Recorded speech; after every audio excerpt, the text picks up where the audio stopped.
Hello everyone and welcome to Friday Football Fever. It's the playoff edition. 7 Suncoast area teams enter the postseason, all with hopes for a state title. Got to win 5 games to get there though. And we start as always with our game of the week. Undefeated district champs Braden River hosting Pinellas Park in our USF Sarasota Manatee game of the week. First quarter, Mitchell Grondine. The pass here to Kal-El Williams, and Kal-El Williams is apparently hard to bring down, the big fella. Nice gain there, and it would lead to this for Pinellas Park. A toss to Marcellus Ware. Look at Marcellus Ware. Plows his way into the end zone for a touchdown. 7-0. Patriots take the early lead. Later in the first quarter, Patriots running the ball in their own territory. It's a big scrum, and I promise you somewhere in there it was a fumble. The Pirates jump all over it, and they get the ball on the turnover recovery there. Led to this. Jacob Huseman. I like this quarterback. He's big, he's tall, he can throw the ball, and look at wide open Ryan Newsel there. Touchdown, ties things up at 7 apiece. Then after a Pirate field goal made it 10-7, Braden River defense comes up big. Grondine drops back, and he is picked off by Anthony Marino, and Marino's got a nice little run back here. He's thinking about the end zone before he's caught from behind. Led to this. Pirates handoff to Raymond Thomas, and Raymond Thomas, he hits the turbo button. That's a touchdown there. River up 17-7 at that point. Pirates get the ball back. Handoff to Marcellus Ware. Wow, this guy can run. He's got the neon green knee socks there. May have helped him in this run. Little shake at the end there. Big gain, led to a direct snap touchdown run from Ware. 17-14 at that point. Braden River turned it on big though. Went on to win this ball game 44-28. SNN's Kelsey Kern saw this one in person, joins us now live. Kelsey, wow, Braden River really turned it on and won big in the second half, huh? Oh, absolutely. Adam, it was an exciting game, high energy right from the very beginning. Pinellas Park got an early score in the first quarter, and they stayed true to their game and kept it on the ground, but they didn't have that lead for very long. Braden River picked it up, and they held on to a lead for the whole first half. They got one in the air, one on the ground. After the game, I spoke to Braden River coach Bradley, and he said he was really proud of the way the guys came out in the second half, put a lot of points on the scoreboard. Yeah, we talked about it all year long. We were disappointed with the way we finished the first half. And, we told the kids, if you could have told us in August we would have had a 3-point lead at the halftime, of a playoff game, we all would have taken it. And so we kind of, hey, pick your heads up and let's go. And our offensive line, we put it on their back in the second half. And I don't think we threw a pass, maybe that first drive when we marched down the field, scored a touchdown. That really set the tone for us. And now the Pirates have a week to prepare for their next playoff game, and it will be another home game against Eastlake. They're at home. All right, thank you very much, Kelsey. A big win for Braden River. Let's move on. First time in years that Mooney hosted a playoff game. Cougars and Clearwater's Calvary Christian. First quarter, we're going to start. Warriors on the board first with a smash mouth run up the middle out of Stephon Williams. 7-0 Calvary Christian, but the Cougars' run game was strong on this night too. Jazz Monaghan straight ahead for a huge chunk and a first down there. Warriors didn't try to pass much. Maybe it was because of this. Jack Sheehan's in trouble. Tommy Vasallo has him cornered, and then Chad Wilkins, the vicious slam sack there. Nice play on defense. Second quarter now. Mooney would find the end zone after a field goal. Bryce Williams up the middle. Cougars take a 10-7 lead. And the Cougs would cap the next drive with another TD. This time it's Reese Vita on the keeper. Wow, Reese Vita is in. And watch how pumped up he is as he runs straight off the field. Mooney hung on to win it 17-14 in advance. What a night, what a season for the Venice girls volleyball team. We're not talking football, this is volleyball. Indians lose just one set in Kissimmee against Vanguard in the 6A state championship game.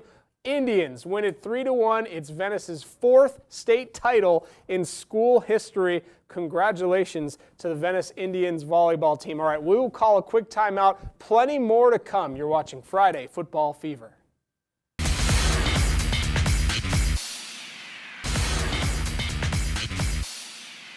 All right, welcome back. Let's jump right back into the action. Manatee is very familiar with Fort Pierce Central. Seems the Canes always end up playing the Cobras at some point in the postseason. We start in the first quarter. Sloan Drummond's launches one to Kelvin McKnight. Great catch, too, for the opening score. 7-0 Hurricanes. Second quarter now, same score. Direct snap to Johnny Lang. They do that a lot. Lang with the shake and the bake. That's nasty. He is gone. Touchdown 14, not a Manatee in control. Cobras did move the ball some on offense. Quarterback Jack Saladino with the keeper up the right sideline. That's a first down, but too much Manatee on this night. Drummonds floats a wounded duck here. Quack, quack, but Cavius Price goes back and gets it. Canes survive 28-20. Just survive and advance this time of year, baby. How about Venice opening up the postseason, hosting Tampa Hillsborough, the Terriers. Not a very fierce nickname. First quarter, Hillsborough on the board first, though, with this Dwayne Lawson touchdown run. 7-0 Terriers barking. Later in the first, Langston Provitt, direct snap. Man, does he make that look easy. Saunters into pay dirt. We're tied up at 7. Later in the second, more from the Venice ground attack. This is Bryce Carpenter, the freshman. A quarterback draw up the middle. Good play call. Nearly broke free for a touchdown. Settled for a gigantic gain, and it would lead to this in the early second quarter. More from the most versatile player on the Sun Coast. Carpenter's in trouble. Floats one up, and there's Provitt in the end zone. Catches it and gets crushed, but it's still a touchdown. 14-7 at that point. Then came some trickery, a little peacock trickery, maybe not by design. Either way, it works. Preston Hines, the fake field goal into the end zone. 21-7 at that point. Venice hangs on to win it 35-29 in advance. Well, Charlotte made the trip over to the Atlantic coast to take on undefeated Vieira. Pretty stunning final score in this game. Tarpons got out to an early lead and just never let go. What a complete blowout. Charlotte wins 48-0, huge shutout. How about Booker making the drive down to Cape Coral to take on Island Coast? This is Van Edwards, a long run for a touchdown here in the first quarter, but it would be called back for a penalty and Coast would settle for a field goal. Booker QB Jeremiah Henderson here, the handoff to Omar Davis, just crushed by Riley Ware. No gain on that play. Second quarter, Island Coast Corey Curtis to Ryan in a double coverage touchdown, 16-0 at that point, and the Gators win big 35-7. Booker's season is now over. How about Tarpon Springs Eastlake, one of the top-ranked teams in the state of Florida. Palmetto made the trip up tonight. First quarter we start. Eagles QB Jake Hudson looking for Bryce Miller, but he's picked off by the Tigers' Thaddeus Johnson with a decent little run back there as he is brought down, but Palmetto settles for a field goal here by Juaniloy Gonzalez. Kick is up, and it is through. Tigers take a 3-0 early lead. Bit of a surprise. Ensuing kickoff, Eastlake's George Campbell.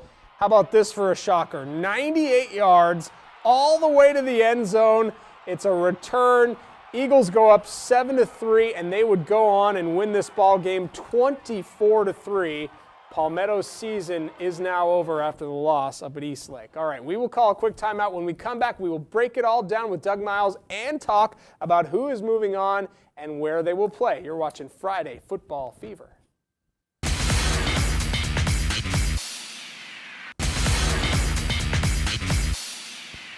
All right, we welcome in Doug Miles from Southwest Florida High School Game of the Week broadcast. He calls the Game of the Week every week on the internet stream. You can find it at ustream.com or DougMilesMedia.com. Doug, I think first we have to talk about Braden River. They host for the first time. They stay undefeated. They take care of Pinellas Park 44-28 tonight, and they will host Eastlake next week in the playoffs. I had a chance to do a game with them earlier this year. Very impressed with what we talked about it all season long on the show here. Kurt Bradley coming in there as the head coach, really turning that program around. 10 in a row. 10 in a row. Jacob Huseman, big, tall, strong quarterback. But, man, Eastlake is a tough team, one of the best teams in the state of Florida. Yeah, it's going to be tough. They made the state semis last year. Yeah, and we heard, and this is unsubstantiated, I heard this on Twitter, there was a fight at the end of this game. 2 Eastlake players were taken off in handcuffs. So not sure exactly what's going on if they'll be missing that game. All right, let's move on. Venice is going to host Armwood next week because the Indians got a big win tonight, 35-29 over Hillsborough. Yeah, John Peacock again. We've talked about what a great job he's done, both the running game and the passing attack they have. Really built to make a good run in the playoffs. Bryce Carpenter, clearly at this point, not really much of a freshman quarterback anymore because he's been awesome all season. Never really looked like a freshman this year. Never really has. That maturity. And Langston Provitz, super versatile player. Our favorite player. Our favorite guy. Doug and I's favorite player. And Armwood, who they're going to play, beat a very tough Largo Packard team. Yep, so Venice will host Armwood. On to Manatee. They always seem to play Fort Pierce Central at some point. This one may be a little closer than a lot of people expected. Manatee wins 28-20. Yeah, they lost last year to Fort Pierce Central. They beat them the previous 2 years. So good win tonight for Manatee, who lost their first game, but outscored their opponents about 349 to 138 the rest of it. Wow, pretty spectacular. Manatee is going to host Vero Beach. Again, Manatee will host Vero Beach next week. Also hosting, Cardinal Mooney is going to host Clearwater Central Catholic next week, which is pretty awesome. Cardinal Mooney is going to host 2 playoff games in a row because the Cougars hung on and beat Calvary Christian 17-14 tonight. Like the old days at Austin Smithers Stadium. Congratulations to Josh Smithers, really getting that program back on track. Yep, so this was the game I was at. I shot these highlights tonight. Interesting, the Cougars kept it mostly on the ground tonight, even with Reese Vita, but they get the win and they move on. One more team that came out, I also want to let you know, Charlotte, interestingly enough, is going to host. They're going to host Fort Myers next week as well. So we will have 5 teams alive, and they are all going to host next week. Pretty You get awesome. to come back one more week. One more week, I believe, for us. Meanwhile, that's going to do it for tonight. Friday Football Fever Playoff Edition. Thanks for watching. Have a great weekend, everyone.